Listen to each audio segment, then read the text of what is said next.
Hello everyone. Today I've decided to do something a little bit different. Usually on a Thursday or a Friday we'll do a sort of group video where we just sort of talk about something that's happening in our week or something that might be relevant to web design or graphic design or marketing. But this week, Kitty's on holiday and Robin is working on some websites, so it was best that we didn't do a group one this week. So I've decided to do something a little bit different and take you through part of our process for setting up websites or building websites, and what that looks like on a more in-depth sort of scale. If you're anything like me, you like to be in the know about what's going on when you buy something. That's sort of why we're doing this week, because we get a lot of questions like, how does it work? What's the timeline like? What sort of goes into building a website? And on the surface of it, it seems like something that could be done overnight, something that's fairly quick to do, but in reality, it does take a little bit of time and effort to do. I say little in little quotation marks there. But yeah, so first of all, it starts out with you wanting a website. Someone comes to us and says, hey, we need a website for this thing or this business or this event, whatever it is. And they come to us through multiple different ways. That could be reaching out to us via the website, through our contact form there, through social media. So sometimes we get people messaging us on WhatsApp or Messenger or any of the three platforms that we usually use, LinkedIn, Facebook and Twitter. Not going to mention Instagram because I don't tend to use it too much and I tend to do a lot of the social media, so we do check the messages there, but it's not something that we post to all that regularly. So otherwise, sending an email through to hello@avidmode or one of our numbers is perfect. You can find the numbers either on the contact page or at the bottom of this blog post, or probably on the YouTube comment somewhere, or in the description on YouTube. So if you want to contact us that way, you can. So that's the kind of first step. You have to get in touch first, and that conversation tends to be an overview of why you need a website, and that does tend to come out as we're talking why you would need the website, and we take notes down from that first interaction, and then we do what me and Kitty call research time. So we take away what you've said in that opening interaction, and we go through a list of, it's not really a checklist, it's more like a list of, what would I say, notes that we keep on your industry, where your business sits within the industry, and who would be using your services.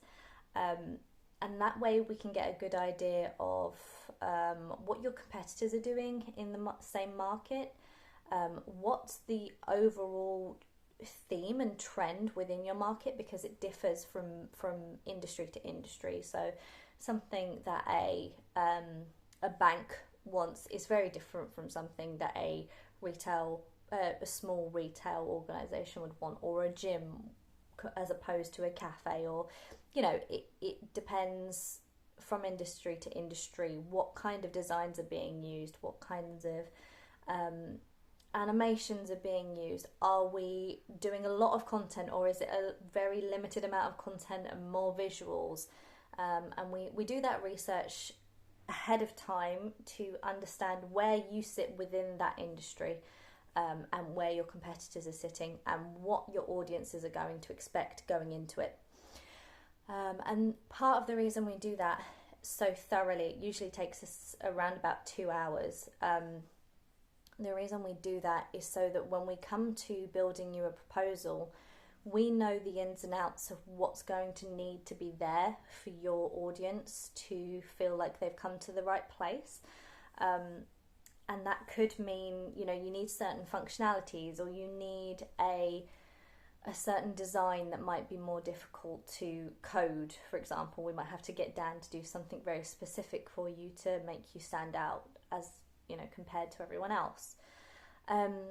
So that's the sort of second part of it. And as I said, after that stage comes the proposal. So we send you a proposal out, usually via email, that says, you know, what your website will be designed to do, how many pages usually we think your website's going to have, and you might have mentioned that as we're talking through what services you offer.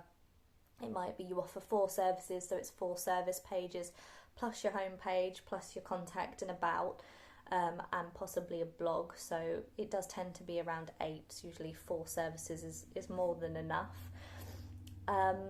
So yeah, you get the proposal through. It will give you your investment cost for the website and how you can make that payment. Once that's all done and completed, we get to the OK stage, which is a good stage because it means we've decided to go ahead with the project. And we go into the second round of knowledge meetings, I guess you would call them. So the second set of that would be the kickoff meeting or the mind map meeting. This is with me, Robin, and Kitty usually, and it's a lot more thorough investigation into what exactly you want from your website. So, for example, we have clients that come to us and say, hey, we want a website for this product. And we also want the website to be a place where people can have a membership as well. Or we're holding this event around this product or around these services. How does that fit into having the product and the service and the event on the website? And we have to sort of work that out. But in order to get that information from you in the first place, this kickoff meeting is really, really helpful for that, because all of the ideas come out and we put them down on usually like 4 pages worth of paper, and we go back and we discuss that afterwards so that we know we're covering the breadth of what you offer rather than just the one part of it, because you don't want to be in a situation a couple of years down the line, or you know, even 6 months down the line, where you go, well, I've got this website and I love my website, but it could be doing this for me. So we'll usually talk through those and see whether it's something you want to add now or whether it's something that you're thinking about in a phased approach, because that's also an option as well. So that's the kickoff meeting. We take that away, we discuss that through as a team, and if we need to make any major changes to sort of the process, the proposal, the contract, if there's anything there that's going to be a much bigger job, we will rework that, but that very rarely happens. So that comes out, and then you get what what I like to think of as the scary questionnaire. It's not really scary, it's just quite long. It covers over any of those details that you might not think of immediately. I've got a cat who is attacking the the chest of drawers. It's very helpful right now.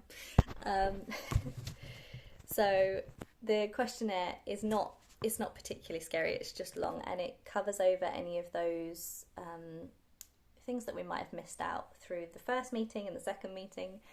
I personally prefer using the questionnaires because I get really tongue-tied and worried when someone's asking me questions about something. So if you're that kind of person, the questionnaire will pull out any of those details that we might have missed in previous conversations. Apologies for the cat noise. So yeah, it's a couple of pages long. It gives you sort of pointers. So what websites do you like? What websites don't you like? What do you need on your website? Who are your customers? All of those details that give us a little more thorough investigation into who you're trying to serve is really the main crux of that. So once that's done, we take all of the information we've gathered from the initial meeting, the kickoff meeting or the mind map meeting, and the questionnaire, and that is what informs our design strategy and our design process. And that will be done in a separate video because it again needs a little bit more conversation and a little bit more time than this video can offer, but this is the first stage of the process. It's the information gathering side of it. I love this part of the process because I get to learn everything there is to learn about who your business is, who you are. So yeah, that's really the first part. It's a lot about understanding who you're trying to serve. I think one of the main problems that comes out of trying to set up a website is separating your own personal likes and dislikes from those of what your audience might be, because it's very rare that you are your ideal customer. So you have to always try and look at it from the point of view of the person you're trying to serve, which means that sometimes having bright pink colours or pastel pink colours doesn't necessarily work if you're trying to sell something to someone entirely different who doesn't have those same likes and dislikes as you do. Personally, if I could make every website nice pastel colours, I would do, but that it doesn't work every time, and it's not just about the colours either. It's about what the wording that goes on there, the textures, the tone, everything that we're doing, the customer flow through the website is all comes out of that information gathering piece that we do right at the start. So the next video I'm going to do is going to be talking about wireframing. It's going to be talking about the design process from Robin's side, because she does a lot of that, but I will translate that from her and put it on a video for you. And if you want any more information, I may have added a little bit extra in the blog post that I've created to go alongside this video. So you can always check over there for more information. And I believe we've already done a blog post on sort of investment for a website and how that's made up, how we create the cost for a website and where that comes from. So if you're more interested in that side of things, definitely go and check out that as well.